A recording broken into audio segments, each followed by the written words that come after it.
በስመ አብ ወወልድ ወመንፈስ ቅዱስ አሐዱ አምላክ አሜን። ይህንን መልእክት የምትሰሙ ሁላችሁም በያላችሁበት ሰላም እግዚአብሔር ይብዛላችሁ። የሰላም አምላክ ልዑል እግዚአብሔር ስለዚች ዕለትና ሰዓት ክብርና ምስጋና ለእርሱ ይሁን። የሰው ልጅስ ስለ እርሱ እንደተጻፈ ይሄዳል። ነገር ግን የሰው ልጅ አልፎ ለሚሰጥበት ለዚያ ሰው ወዮለት። ያ ሰው ባልተወለደ ይሻለው ነበር።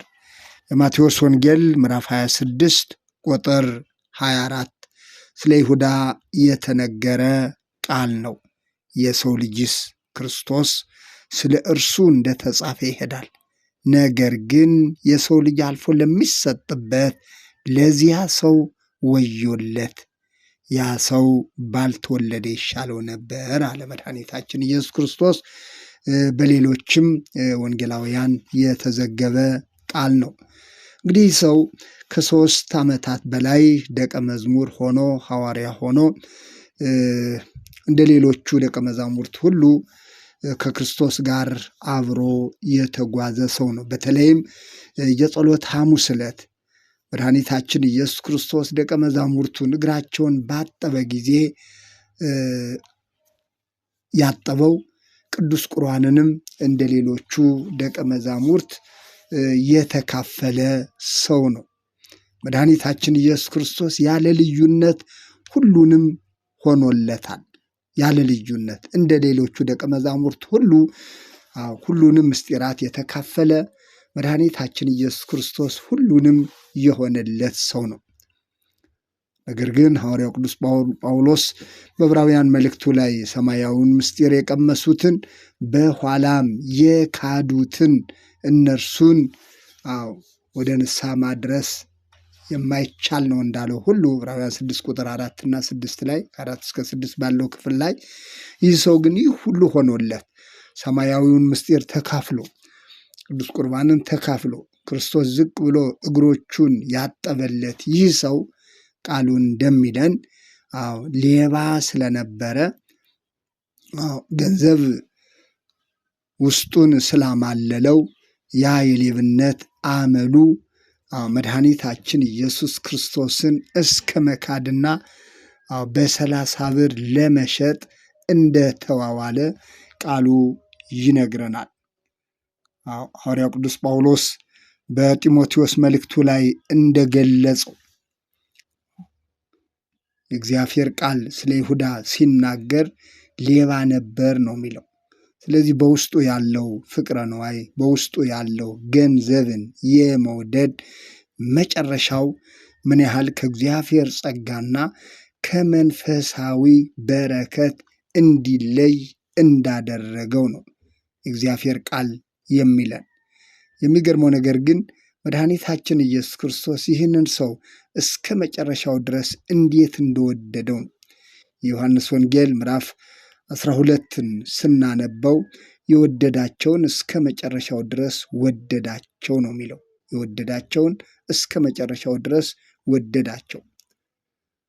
ወንጌላዊ ዮሐንስ በዚህ ዓለም ያሉትን ወገኖቹን የወደዳቸውን እስከ መጨረሻው ወደዳቸው ይላል። እስከ መጨረሻው የዮሐንስ ወንጌል ምዕራፍ 13 ቁጥር 1 ላይ የወደዳቸውን እስከ መጨረሻው ድረስ ወደዳቸው። ጌታ ይሁዳን እስከ መጨረሻው ድረስ ወዶታል። ይሁዳ ግን ይህን የክርስቶስ ፍቅር ሊቀበለው አልቻለም። ከዚህ የተነሳ ነው ለዚያ ሰው ወዮለት የተባለው። የሰው ልጅ ስለ እርሱ እንደተጻፈ ይሄዳል። ነገር ግን የሰው ልጅ አልፎ ለሚሰጥበት ለዚያ ሰው ወዮለት። ያ ሰው ባልተወለደ ይሻለው ነበር አለ።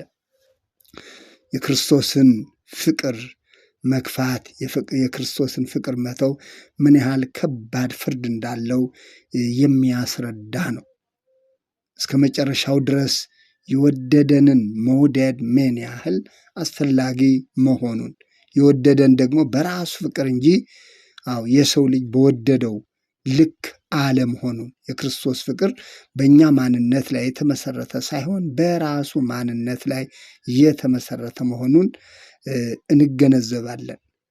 ስለዚህ እንደ ይሁዳ እምብዮ ብለን ልባችንን ከክርስቶስ አንስተን በቁሳዊ ነገሮች ላይ ካላደረግን በስተቀር ክርስቶስ ሁል ጊዜም ይወደናል፣ እስከ መጨረሻውም ይወደናል።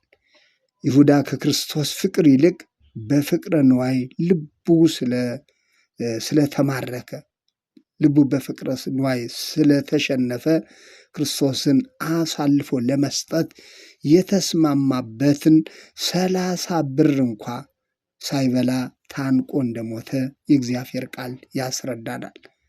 በውስጡ ካለው ፍቅረ ንዋይ የተነሳ፣ በውስጡ ካለው ገንዘብ መውደድ የተነሳ የተዋዋለበትን አሳልፎ ለመስጠት የተዋዋለበትን 30 ብር እንኳ ሳይበላ ታንቆ እንደሞተ የእግዚአብሔር ቃል ያስረዳናል። ይህ የሚያሳዝን ታሪክ ነው። ለዚህ ነው ሐዋርያው ቅዱስ ጳውሎስ ገንዘብን መውደድ የክፋት ሁሉ ስር ነውና የሚለው። ገንዘብን መውደድ እንግዲህ ወንጌላዊ ዮሐንስ እንደዘገበው ይሁዳ ሌባ እንደነበረ፣ ገንዘብ ያሽ ሆኖ ከዛ ከሚገኘው ገንዘብ ለራሱ ይሰርቅ እንደነበር ቃሉ በግልጽ ያስረዳል። የዮሐንስ ወንጌል ይህንን ነው የሚያስረዳን።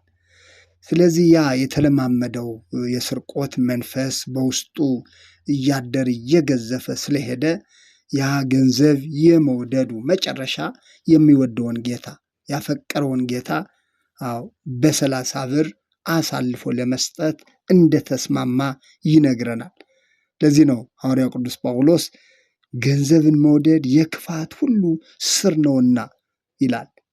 በዚህ ምክንያት አንዳንዶች በፍቅረ ንዋይ ወጥመድ እንደወደቁ፣ በገንዘብ ወጥመድ ከእግዚአብሔር እንደራቁ ይናገራል።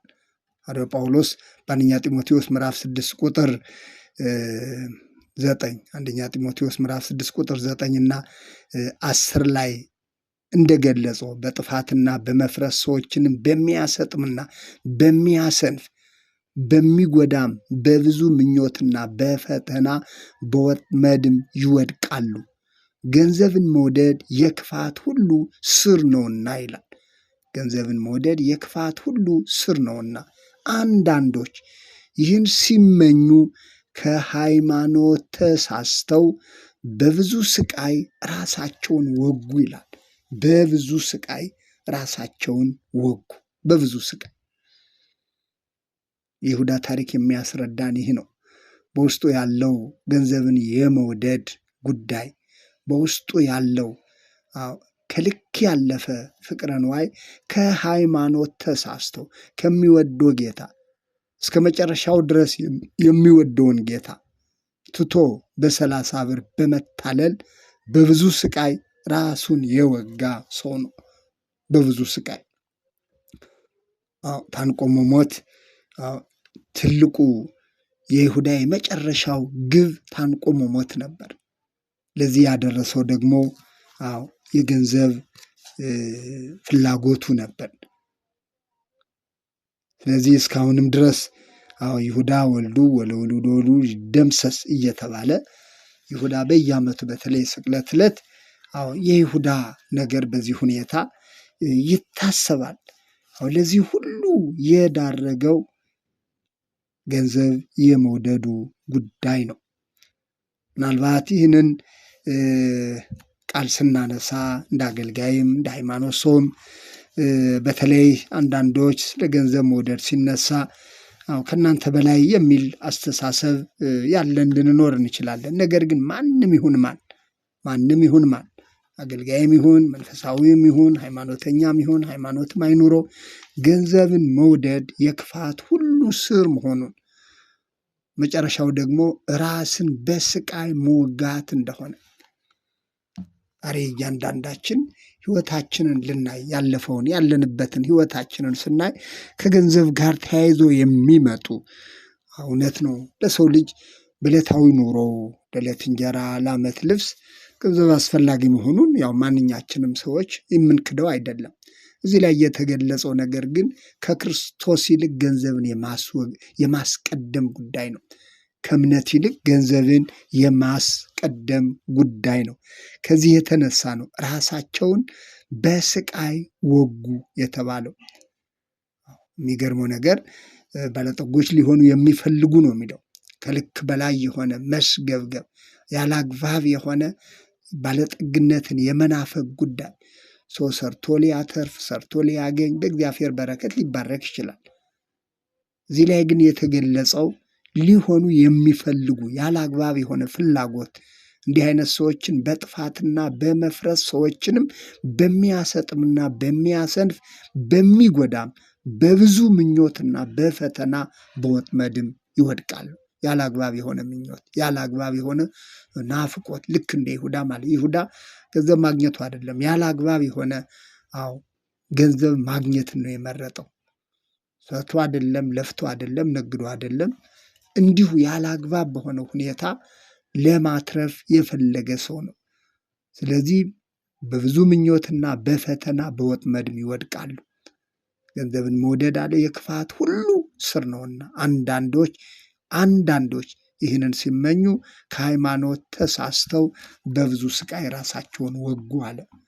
ዛሬ እኔና እናንተም ከእንዲህ አይነቱ አላግባብ ከሆነ ትርፍ አላግባብ ከሆነ የእግዚአብሔርን ክብር ይልቁንም የሞተልን ክርስቶስ ሕይወት የሆነልን ክርስቶስ በመስቀል ላይ የዋለውን ክርስቶስን የሚያስረሳ የወደደንን እስከ መጨረሻው ድረስ የወደደንን የሚወደንን ጌታ የሚያስረሳ ከእርሱ እቅፍ ከእርሱ ጸጋ ከሚያወጣ ከማንኛውም የክፋት ስር ሁሉ ራሳችንን መጠበቅ እንደሚገባ የእግዚአብሔር ቃል ያስረዳናል።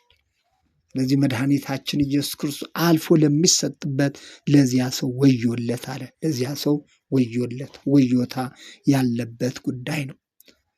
ስለዚህ ውድ የእግዚአብሔር ቤተሰቦች ዛሬም ይህንን ዕለት ስለ መድኃኒታችን ስለ ኢየሱስ ክርስቶስ ሕጽበተ እግር የደቀ መዛሙርቱን እግር ያጠበበት ትናንትም እንዳየነው በነዛ መካከል ቁጭ ብሎ ደግሞ እግሮቹን የታጠበ ቅዱስ ቁርባንን የተካፈለ መድኃኒታችን ኢየሱስ ክርስቶስ ያለ ልዩነት ሁሉንም ያደረገለት ይሁዳ ክርስቶስን አሳልፎ እንደሰጠ ዛሬም እኔና እናንተ አላግባብ በሆነ ምኞት አላግባብ በሆነ የሥጋ ፈቃድ የወደደንን እስከ መጨረሻው የወደደንን ለእኛ ሲል ራሱን አሳልፎ በመስቀል ላይ የሰጠውን ክርስቶስን ከሚያስረሱ ከሚያዘናጉ የሥጋ ፈቃዶች መጠበቅ እንደሚገባ፣ አላግባብ የሆነ ፍላጎት ደግሞ መጨረሻው ራስን በስቃይ መውጋት መሆኑን ከይሁዳ ሕይወት ከይሁዳ ታሪክ መማር እንችላለን።